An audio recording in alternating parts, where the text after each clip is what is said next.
Next हम इसी में बात करते हैं विरेचन कर्म की। पिछली बार हमारा ये पंचकर्म के अंदर वमन, स्वेदन और स्नेहन जो टॉपिक है वो हो चुका था। आज हम बात करते हैं विरेचन कर्म की। ठीक है, तो जिस तरीके से मैंने आपको बताया था कि ऊर्ध्व भाग के दोषों को निकालने के लिए हम कौन सा प्रोसेस करवाते हैं, वमन कर्म करवाते हैं। उसी तरीके से जो अधो भाग के दोष हैं, या मैं बात करूं कि पित्त दोष, पित्त के लिए श्रेष्ठ क्या है, विरेचन। तो दोष को अधो भाग से निरहरण कौन करता है, विरेचन करवाता है ना। इसके अंदर आप क्या करोगे, जैसे कि आपने कोई भी विरेचक औषध है वो मुख के द्वारा ग्रहण करी, औषध कहाँ जाएगी, स्टमक के अंदर आएगी। ठीक है, यहाँ पे क्या होगा, इसका डाइजेशन होगा और ये औषध यहाँ से काम करना शुरू करेगी। तो यहाँ पे जो भी रेक्टम के अंदर जो मल भाग है वो सारा का सारा कहाँ निकल जाएगा, बाहर निकल जाएगा पित्त के साथ। ठीक है, तो ये होता है विरेचन। तो विरेचन में आपको ये बात तो क्लियर होगी ही कि विरेचन में हम क्या करते हैं, जो भी दोष है उनको अधो भाग से बाहर निकालते हैं। जैसे वमन में हमने दोषों को ऊर्ध्व भाग से बाहर निकाला, उसी तरीके से विरेचन में अधो भाग से हम दोष को बाहर निकालेंगे। बालकों में, अब ये इम्पोर्टेंट बात है, थोड़ा ध्यान से सुनिएगा। बालकों में क्या है, बालकों में धातु अपरिपक्व व क्षीयमाण होने से कष्ट को सहन नहीं कर पाते। बच्चे क्या होता है, उनके अंदर जो धातुएं जो रहती हैं, बाल्यावस्था में धातुएं परिपक्व अवस्था में तो होती नहीं है। दूसरा क्या होता है, क्षीयमाण अवस्था, यानी कि जो होती है बल की क्या रहती है, इनके अंदर कमी रहती है। तो बालकों में धातु अपरिपक्व होने से और बल की कमी होने के कारण वो ये जो है कष्ट को सहन नहीं कर पाते। क्यों, अब इसका हम थोड़ा कोरिलेट करके देखें कि जब भी हम विरेचन औषध देंगे तो विरेचन औषध क्या करती है, आपका जो जीआईटी है, यहाँ पे जो आपकी लार्ज इंटेस्टाइन है, इस तरीके से इसके अंदर क्या करेगी, ये पेरास्टाल्टिक मूवमेंट को क्या कर देती है, बढ़ाएंगी ये औषध। इसके अंदर सीवियर पेरास्टाल्टिक मूवमेंट होंगे और यहाँ पे क्या है, रेक्टम है, इस तरीके से मल इसमें बाहर निकलता है। ये जो रहती है इसकी फिजियोलॉजी रहती है किसकी, विरेचन औषध की। अब बच्चे के अंदर बल की क्या है, कमी है। विरेचन औषध जो है क्या कर रही है, मल को बाहर निकाल रही है। मल के साथ साथ जो द्रव पार्ट होगा वो भी बाहर निकलेगा। तो यहाँ पे क्या रहेगा, बच्चे के अंदर डिहाइड्रेशन हो सकता है अगर अति विरेचन हो गया तो। दूसरा, बल की कमी है और जो पेरास्टाल्टिक मूवमेंट हो रहे हैं उससे क्या रहेगा, उसको पेन रहेगा। तो बच्चा जो है बल की कमी होने के कारण विरेचन को सहन नहीं कर सकता। ठीक है, वमन को एक बार को सहन कर सकता है क्योंकि वहां पर औषध का पाक नहीं होता है। इसीलिए क्या बोला है कि बालकों में धातु अपरिपक्व क्षीयमाण होने से कष्ट को सहन नहीं कर पाते, अतः बालकों में विरेचन कर्म जो होता है वो 16 वर्ष की आयु से पहले नहीं कराना है। अब आप याद कीजिए, मैंने आपको चरक वाली वो बताई थी अपरिपक्व अवस्था परिपक्व अवस्था धातुओं की, उस अकॉर्डिंग आचार्य काश्यप ने यहाँ पे लिया है। उन्होंने बोल दिया है कि 16 से पहले आप बच्चे के अंदर, क्योंकि धातुएं इसकी एकदम क्षय अवस्था में रहती हैं। क्षय अवस्था बोले तो ऐसे नहीं कि धातुओं का क्षय हो रखा है, यूं कि जितनी धातुएं शरीर के अंदर एक युवा अवस्था वाले व्यक्ति के अंदर होती हैं उतनी बालकों के अंदर नहीं होती हैं और वो कष्ट को सहन नहीं कर पाते हैं। इसलिए क्लियरली बोल दिया है। तो आपको याद रखना है कि 16 वर्ष की आयु से पहले हम उससे विरेचन नहीं देंगे। लेकिन जैसे कि इन्होंने एक रोग बोला है, फक रोग, जैसे किसी बच्चे को फक रोग हो जाए, फक बोले तो रिकेट्स, आगे पढ़ाऊंगी मैं आपको डिटेल में टॉपिक को, फक या रिकेट्स। तो ये अगर किसी बच्चे के अंदर फक रोग हो जाता है या रिकेट्स हो जाए तो उसके अंदर हमें क्या कराना पड़ेगा, मृदु विरेचन देना पड़ेगा। तो ये इम्पोर्टेंट बात है, ये आपको याद रखनी है कि वैसे तो विरेचन हम जो है 16 वर्ष से पहले नहीं करवाएंगे, लेकिन कोई जो बच्चा है जिसको फक डिजीज है उसके अंदर हम तीव्रत शीर के द्वारा क्या करवाएंगे, मृदु विरेचन कराएंगे। क्लियर है ये पॉइंट। उसके बाद हम नेक्स्ट बात करते हैं, यदि वैवण्य दोष युक्त दुग्ध और कृमि कोष्ठ हो।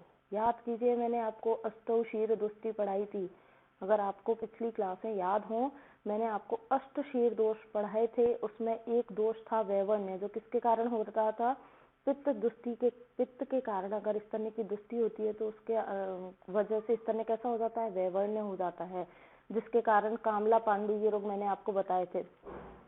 ठीक है, तो अगर वैवण्य स्तन्य दुष्टि हो माँ के अंदर या वैवण्य स्तन्य दुष्टि वैवण्य दोष से दुष्ट स्तन का शिशु ने पान किया हो, या शिशु के कृमि कोष्ठ में क्या हो गए हो, कृमि, उस केस में भी हम विरेचन कराएंगे। लेकिन हमेशा आपको याद रखना है कि विरेचन हम बच्चों को मृदु ही देंगे, मध्यम या तीक्ष्ण विरेचन हम बालकों को नहीं देंगे। तो ये बात आपको याद रखनी है। 3 डिजीज हो गई मेनली। सबसे पहले तो बात करते हैं हम फक रोग में विरेचन करा सकते हैं 16 से पहले, दूसरा वैवण्य दोष युक्त दुग्ध हो उस केस में, और कृमि कोष्ठ के केस में हम विरेचन कर्म करवा सकते हैं। फिर इन्होंने बोला है कि जो बच्चे एकदम सुकुमार हैं, जिनके अंदर बल की बहुत ज्यादा कमी है, जो पक्षाघात के पेशेंट हैं, और रेवती बाल गृह में विरेचन नहीं करवाना है। मैं बाल गृह आपको पढ़ाऊंगी आगे, तो पहले ही बोल दिया इन्होंने कि रेवती बाल गृह हो, पक्षाघात का पेशेंट हो या सुकुमार बालक हो, उसके अंदर आपको किसी भी कंडीशन में विरेचन नहीं करवाना है। तो ये बात रही हमारे विरेचन कर्म की। उसके बाद नेक्स्ट बात करते हैं हम बस्ती कर्म। बस्ती कर्म में क्या है, आचार्य काश्यप ने क्या बोला है, बालकों में बस्ती का प्रयोग। इंपॉर्टेंट बात है, ऐसा कौन सा पंचकर्म का प्रोसेस है जिसको आचार्य काश्यप ने अमृत के समान फलदायी बताया है कि आप बच्चों को बस्ती दोगे तो वो उनके लिए अमृत के समान फलदायी है। वो बात की है आचार्य काश्यप ने बस्ती के लिए। ठीक है, अब ऐसा क्यों बोला, अमृत के समान बोल तो दिया, लेकिन कारण भी तो पता होना चाहिए कि क्यों बोला। तो वो कारण देखिए ये है कि अनेक जो औषधियों के संयोग से आप जब बस्ती बनाते हो, सिद्धि स्थान के अंदर आप पढ़ोगे, सिद्धि स्थान में आप बस्ती बनाने की प्रक्रिया पढ़ोगे, तो क्या करते हैं बस्ती के अंदर, मधु लेते हैं, सेंधव लेते हैं, स्नेह लेते हैं, ठीक है, क्वाथ लेंगे, कल्क लेंगे। अब ऐसा तो नहीं है कि केवल जो है बला का कल्क ले लिया, बहुत सारे द्रव्य होते हैं, बहुत सारे द्रव्यों के क्वाथ होते हैं, मधु होता है, सेंधव होता है, स्नेह होता है, ये सारी चीजें हम इसमें लेते हैं। तो देखिए आगे क्या लाइन लिखी है, बहुत अच्छी लाइन लिखी गई है। देखिए बस्ती के बारे में कि बस्ती में क्या होता है, अनेक औषधियों के संयोग के कारण, अनेक औषधियों के संयोग के कारण, क्योंकि इसमें कई औषधियों के कल्क हैं, कई औषधि के क्वाथ हैं। अब कई तरीके की औषध ली गई है तो कोई तो वात का शमन करेगी। वैसे हम जो बस्ती दे रहे हैं वो मेनली किसके लिए दे रहे हैं, वात शमन में बस्ती जो है वो श्रेष्ठ है। लेकिन कहीं आपने पढ़ा भी होगा कि बस्ती जो होती है वो त्रिदोष हर भी होती है। वो इसलिए कि आप जो बस्ती में द्रव्य यूज करते हो वो कोई तो विशिष्टता, वात का शमन तो सभी के सभी करेंगे, लेकिन कोई ना कोई अपने वीर्य विपाक से पित्त का भी शमन करेगा, कोई कफ का भी शमन करेगा, और कोई रक्त की दुष्टि को भी क्या करेगा, दूर करेगा। ठीक है, तो यहाँ पे होता क्या है कि आपने जितनी औषध यहाँ पे ली है उनके संयोग के कारण बस्ती दोषों का क्या करती है, शोधन करती है। ठीक है, बस्ती क्या करेगी, अब यहाँ पे देखिए बस्ती भी कहाँ देंगे हम, जो है पुरुषाशय में देंगे। ठीक है, तो वहाँ पे जितने भी दोष उपस्थित हैं, वात तो वहाँ, वात का तो प्रधान स्थान है ही वो, लेकिन पित्त और कफ भी वहाँ पे रह सकते हैं, तो उनको बाहर पूरी तरीके से निकाल देगी। तो बस्ती क्या कर रही है, दोषों का शोधन करती है, शमन भी करती है। एक चीज आपने पढ़ी होगी कि बस्ती हम भले ही जो है पक्वाशय में दे रहे हैं, लेकिन बस्ती जो है वो सिर से लेके पैर के अंगूठे तक के सभी रोगों का क्या करती है, शमन करती है, क्योंकि बस्ती जो है वो अपने प्रभाव से कार्य करती है। ये सारी बात आप सिद्धि स्थान के लिए मैं पढ़ोगे, थोड़ा मैंने ऐसे ही बोल दिया है जिससे आपको डाउट ना आए। तो शमन कैसे करती है, प्रभाव से, क्योंकि बस्ती का कार्य क्या है, अपने जो रस गुण वीर्य विपाक प्रभाव से यहाँ पे कार्य करती है, इसीलिए वो शरीर के अंदर उपस्थित सभी दोषों का शमन भी कर सकती है। दूसरा काम क्या है, जो मोटे लोग हैं उनको तो पतला बना देगी। ठीक है, यहाँ पे क्या दे देंगे हम, यातना बस्ती दे सकते हैं किसी भी तरह की। ठीक है, क्षार बस्ती दे सकते हैं मोटे लोगों को, क्रश को पतला बना दे, क्रश को मोटा बना देगी। यहाँ पे हम भ्रंगण बस्ती दे सकते हैं। अब वहाँ पे पढ़ोगे बहुत ज्यादा निरू के टाइप बताए, वहाँ पे 12 प्रकार के, यातना हो जाएगी, व्रंगण हो जाएगी, सिद्धि हो जाएगी, युक्त रथ हो जाएगी, संशमनीय, शोधनीय, रसायन, वाजीकरण, कई तरह की वस्तियां होती हैं। तो आप सिद्धि स्थान में पढ़ोगे, यहाँ डिटेल में बात नहीं करूंगी मैं। तो स्थूल को क्रश बनाती है बस्ती, क्रश को स्थूल बनाती है, और नेत्र की ज्योति को बढ़ाती है, क्योंकि पित्त को सही अवस्था में लेके आएगी। नेत्र में कौन सा पित्त है हमारा, आलोचक पित्त है। नेत्र के ज्योति को डिस्टर्ब कौन करता है, कफ करता है। सुनी होगी ना आपने, जानी पहचानी लाइन है हमारी कि नेत्र जो होते हैं उनको कफ से भय रहता है। तो इन सारे दोषों का वो शमन करती है, तो नेत्र की ज्योति को भी क्या करेगी, बढ़ा देगी। तो ये कुछ बस्ती के बारे में प्रशस्ति है, या बस्ती की इम्पोर्टेंस कह सकते हो आप, महत्व कह सकते हो, लाभ कह सकते हो, तो ये उस बात के लिए इतनी रामायण गाई मैंने, क्योंकि आचार्य काश्यप ने क्या बोला, अमृत बोल दिया। तो अमृत क्यों बोला वो आपको समझ आ गया होगा। फिर उसके बाद नेक्स्ट बात करते हैं बालकों में बस्ती काल। तो आचार्य काश्यप के अनुसार जब बालक अन्न खाना प्रारंभ कर दे, अब आप याद कीजिए मैंने आपको संस्कार पढ़ाए थे अन्नप्राशन, तो वहां मैंने आपको बताया था आचार्य सुश्रुत अन्नप्राशन 6वें माह में बताता है, आचार्य काश्यप फल प्राशन 6वें माह में बताता है, आचार्य काश्यप अन्नप्राशन 10वें माह में बताता है। ये बात आपको याद होंगी, नहीं याद है तो वापस से वीडियो देखिएगा। तो आचार्य काश्यप के अनुसार जब बालक अन्न खाना प्रारंभ कर दे, यहाँ पर क्लियरली बोला है अन्न बोला है, फल नहीं बोला है, तो 6वां मास याद नहीं रखना है। आचार्य काश्यप का अन्न वाला मास याद रखना है। उन्होंने अन्न कब खाने को दिया था, 10वें महीने में दिया था। तो 10 माह की अवस्था के बाद बस्ती कर्म प्रयोग कराना चाहिए। या आप एक बात और बोल सकते हो कि जब बच्चा घुटना चलना शुरू कर दे ना, नीचे घुटनों से चलते हैं जमीन पर, उस अवस्था में आप बच्चे को क्या दे सकते हो, बस्ती दे सकते हो। फिर उसके बाद बोला है, तो ये काल आपको याद रखना है कि बस्ती का काल बच्चों में क्या है। बालकों में अनुवासन बस्ती में मात्रा बस्ती सर्वश्रेष्ठ है। अब आपने देखो 2 तरीके की बस्ती होती है, एक तो निरु बस्ती होती है, एक अनुवासन होती है, ठीक है, या स्नेह बस्ती कह सकते हैं। तो ये 3 टाइप की होती है, एक तो खुद स्नेह बस्ती होती है, एक अनुवासन बस्ती होती है, एक मात्रा बस्ती होती है। 3 भेद होते हैं इसी अनुवासन के, स्नेह, अनुवासन और मात्रा। इसका जो प्रमाण होता है वो 6 पल रहता है, इसका 3 पल रहता है। अनुवासन को 3 पल मात्रा में देते हैं, और जो मात्रा बस्ती है इसको 1.5 पल की मात्रा में देते हैं, ठीक है, 50-60 ml। तो इसलिए आचार्य ने क्या बोला है कि अब मात्रा बस्ती जो होती है आपने सुन रखा होगा, बहुत कम मात्रा यूज की जाती है मात्रा बस्ती में, जो है 1.5 पल की बराबर मात्रा यूज होती है। हाँ, 1.5 पल की बराबर मात्रा बस्ती में मात्रा यूज करते हैं हम। तो 1.5 पल बहुत कम हो गया है ना, कितना हो गया, अप्रोक्स जो है 60 ml के अप्रोक्स हो गया, ठीक है। तो यहाँ पे क्या होता है, ये जो मात्रा बहुत कम होती है इसके कारण क्या है, ये कोई भी उपद्रव नहीं करती है। तो आज के बाद आपसे कोई पूछे कि ऐसी कौन सी बस्ती है जिसको आप रोज भी दे सकते हो फिर भी उसके उपद्रव या कॉम्प्लिकेशन नहीं होंगे, तो वो होती है मात्रा बस्ती। तो बालकों में अनुवासन बस्ती में मात्रा बस्ती सर्वश्रेष्ठ है। समझ आया आपको क्यों है सर्वश्रेष्ठ, क्योंकि एक तो मात्रा कम होती है, दूसरा ये बहुत सारे इसके गुण प्रॉपर्टीज होते हैं, ये जो है वय को बढ़ाएगी, बल को बढ़ाएगी, और जो है सारे दोषों को जो है शमन कर सकती है, शरीर का भ्रमण करेगी, पोषण करेगी, बहुत सारे काम होते हैं इसके। तो यहाँ पे होता क्या है कि इसकी मात्रा कम होने के कारण ये उपद्रव नहीं करती है, ठीक है, इसीलिए इसको क्या बोला है, सर्वश्रेष्ठ बोला है। क्योंकि मात्रा बस्ती में मात्रा जो है अनुवासन से आधी होती है, तो अनुवासन की मात्रा कितनी होती है, 3 पल होती है, तो इसकी मात्रा कितनी होगी, 1.5 पल हो गई। सिद्धि स्थान में पढ़ोगे तुम लोग, ठीक है। और उपद्रव रहित होने से, अभी मैंने बोला कि कोई भी कॉम्प्लिकेशन नहीं है, उपद्रव रहित होने से श्रेष्ठ होती है, बल्य होती है, सुख कारक है, और मल को बाहर निकालने वाली है। क्योंकि इतना जो आप ऑयल एंटर कराओगे नस के अंदर, तो वो क्या करेगा, रेक्टम का स्नेहन करेगा, और जो भी मल होगा उसको इजीली बाहर पास आउट कर देगा। विवंत की कंडीशन में आप इसे दे सकते हो, ठीक है। फिर उसके बाद थोड़ी सी बात और करते हैं, आयु के आधार पर स्नेह बस्ती की मात्रा।